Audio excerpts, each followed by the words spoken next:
Hey everyone, I'm on this boat because well, I'm stuck.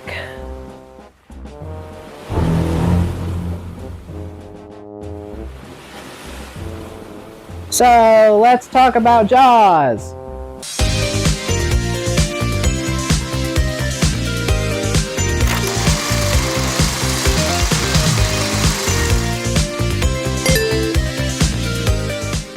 Everyone and their mother knows about Jaws. This 1975 classic basically invented the summer blockbuster and changed the way films were released forever. However, nobody's mother knows about the Jaws sequels, and for good reason. The general consensus for these movies is that Jaws 2 is pretty meh, Jaws 3D is terrible, and Jaws the Revenge is somehow even worse. The Jaws franchise is often considered one of the worst and most unnecessary movie franchises of all time, and many like to pretend the sequels don't exist. But what do I think? I like all of them. I have a soft spot for the Jaws movies and shark movies in general, mostly due to my crippling shark obsession. In this video, I'm going to look at all the Jaws sequels and see how they fail and succeed as sequels to the original and as movies on their own. In order to do this, we're going to have to look at the original and see what made that movie so great.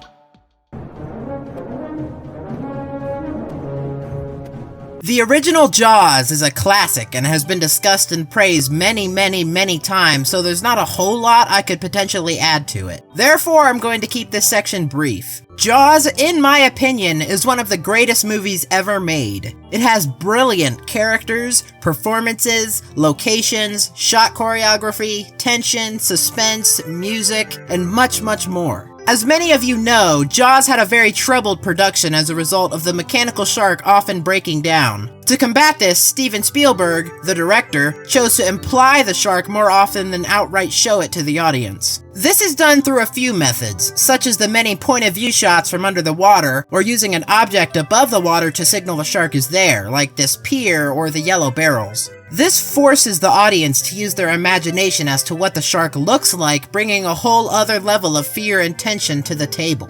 On top of that, the iconic score composed by John Williams adds tenfold to the phenomenal suspense and overall feel of the whole movie. It can make you feel scared,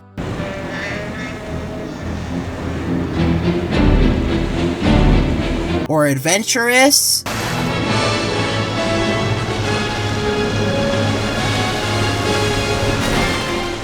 or anything in between.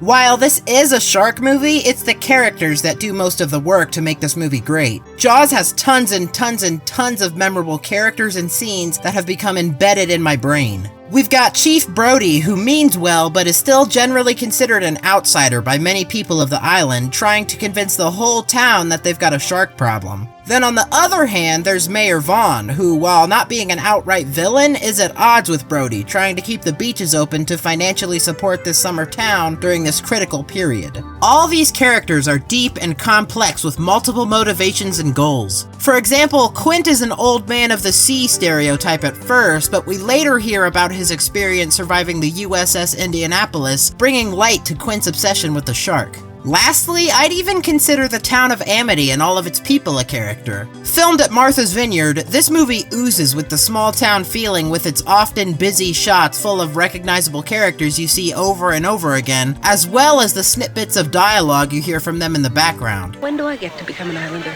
Ellen, never. You're not born here, you're not an island. Maybe. $8,000 divided 4 ways is what? A what?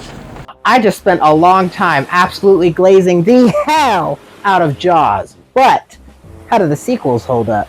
First, we have to figure out what makes a good sequel. Well, here's what I came up with. Mainly, a good sequel needs to expand on the original and introduce new concepts and challenges for the characters to overcome. Other things may include introducing new characters or locations, expanding the lore, or even just an upgrade in special effects and filmmaking. Do any of the Jaws sequels do this? Well, let's look at Jaws 2 first.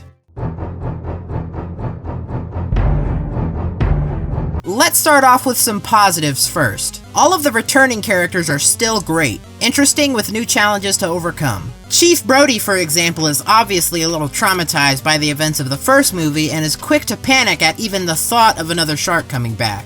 Also, once again taking place in Amity, filmed at Martha's Vineyard again, you'll recognize a couple locations and side characters from the original, and it still gives off that good small town feeling. Unfortunately, this new group of characters are some of the most one-note forgettable characters I've ever seen. It's a group of teenagers that love sailing, but the only one with any sort of character traits is this Larry kid who seems to be the angry guy. I've seen this movie dozens of times, and the only new characters I can remember are Mike, Sean, Tina, and now Larry. Mike will eventually become the lead character for the franchise, but here, this actor is so flat and deadpan, and he's written out of the movie before the last quarter. I'm not sure I can go.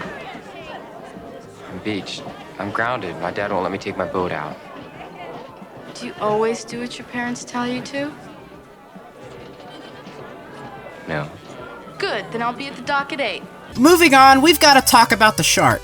Unlike the first movie, Jaws 2 can't hide the shark with its camera tricks because, well, this is Jaws 2, there's obviously going to be a shark. Instead of hiding it, they show the shark as much as possible with some pointless fin shots and having the shark jump out of the water a lot. They even give it some distinct scarring on its face from an explosion at the beginning. One thing this movie does occasionally that I absolutely hate in shark movies is use real-life shark footage for certain scenes. I always notice it right away and it takes me out of the experience instantly. The problem with showing the shark so much is instead of being like a monster or a creature feature movie, this feels more like a very generic slasher, but with a shark.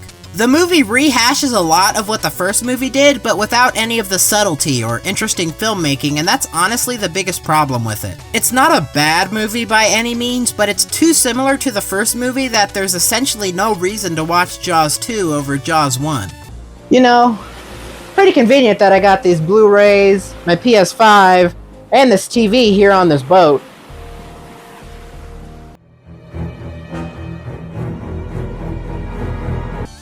Not only is this my favorite in the franchise, but it's also one of my favorite movies of all time. You ever heard the phrase, "so bad it's good"? That describes my feelings towards this movie perfectly. Jaws 3D is hot garbage. In terms of production and filmmaking, it's the worst in the series by far, with quite a few production goofs, like this awful green screen. What? And the whole movie looks kinda blurry and out of focus. There's a scene with some pretty jarring dubbed over dialogue. That's okay. We're obviously on property.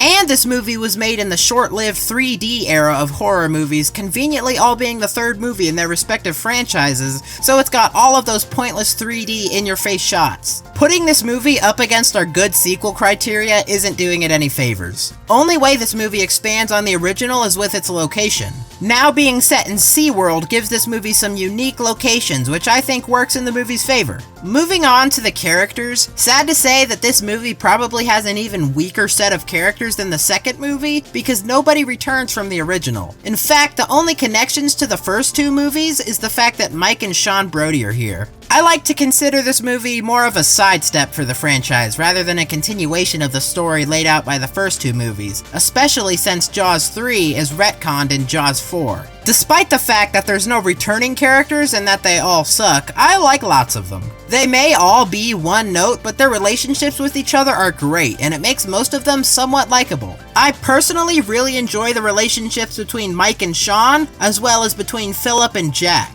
Philip and Jack would often steal the show with Philip's overconfident lines, because he got in my way, ruined my best shot. and Jack's overuse of the word govna.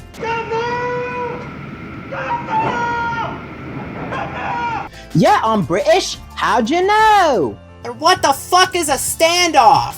While I can slightly defend the characters, I cannot defend the shark and the effects. Jaws 3 brings back using real-life shark footage a whole lot, and now it's sped up and looks awful and I super hate it. In Jaws 3, there are two sharks, a baby and a mother. Talking about the damn shark's mother? The baby shark effect is just a puppet. It doesn't move hardly at all and it looks terrible. The mother shark, on the other hand, has moving fins and jaws and what have you, but it doesn't look great either. It looks too big and slow to be threatening or scary. Even worse is when they do this shit.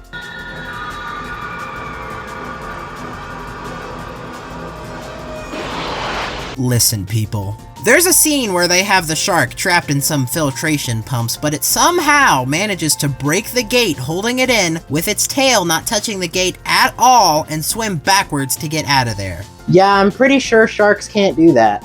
It's hard to find good things to say about Jaws 3D. It's got terrible effects, story, characters, and worst of all, it's in fucking 3D. But, you know, it's got that 80s charm, if you know what I mean. And I think it's just so stupid that you gotta love it. Yell for mother!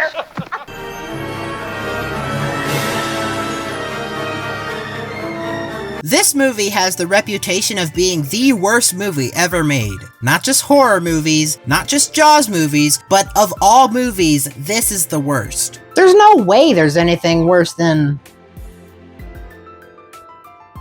I just don't see it. I mean, yeah, the plot is so stupid it makes me want to cry, but other than that, it's fine. It's somewhat competently made, unlike Jaws 3 at least. Let's get all the bad stuff out of the way first. Yes, the shark is psychic. It swims from Amity to the Bahamas in 3 days. It roars like a lion. It jumps out of the water and stands on its tail multiple times. It's terrible. I also noticed that the shark swims like it's kinda slow, if you get what I mean. It doesn't ever look like it swims with intent, it's just kinda there. So yeah, all the stuff with the shark is pretty awful, but you don't even see it that often, and everything else is pretty okay, actually. Jaws 4 picks the story back up from the original continuity back on Amity, with Lorraine Gary reprising her role as Ellen Brody, and she does a pretty good job here. The first 15 minutes or so on Amity were once again filmed on Martha's Vineyard, so it's got that small town feel again, and I even noticed a couple of returning characters from the original Jaws. At the beginning of the movie, Brody's youngest son, Sean, is killed by a shark, and it still kinda hits me, even today. I know it's like, oh, this is Jaws 4, who the fuck cares, but it's always kinda stuck with me. I feel these characters' grief, and it affects the whole rest of the movie. I, however, do not know how Ellen came to the conclusion that the shark is targeting the Brody family, and how in the fuck she actually ended up being right. The freaking shark is targeting the Brody family because I guess all the other sharks in those other movies were related to this one, and it's like, you know what? 3 is enough, and this time it's personal. Sharks don't take things personally, Mr. Brody. Michael Caine is in this movie for some reason. He and Ellen kinda have a thing, and it's just like, whatever, I miss Chief Brody. I think it's funny how aggressively horny Mike and his wife are, enough to do it on the ground in her welding shop or whatever. I've always wanted to make love to an angry welder. I've dreamed of nothing else since I was a small boy. I do really like these characters for the most part. Mike and his family are likable, Jake is funny and I guess pretty likable, Ellen is carrying the story with her psychic powers, and Michael Caine is also there. I really have no idea why Michael Caine is in this movie. I think this movie has a really strong soundtrack. It's got my favorite rendition of the theme song, and it's got a couple extra jingles when the shark is stalking someone.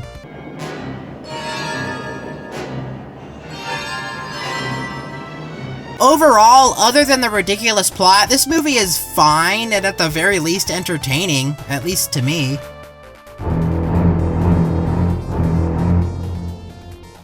When most people think of Jaws, they think of just the one movie, and why wouldn't they? It's an open and shut classic that didn't need to become a franchise or have any sequels, but me on the other hand, I'm a fan of horror sequels and franchises and returning characters and all of that, even when they're probably objectively bad. While I do believe that Jaws didn't need any sequels, I'm glad we got them, and I think that all of them are at least an entertaining watch.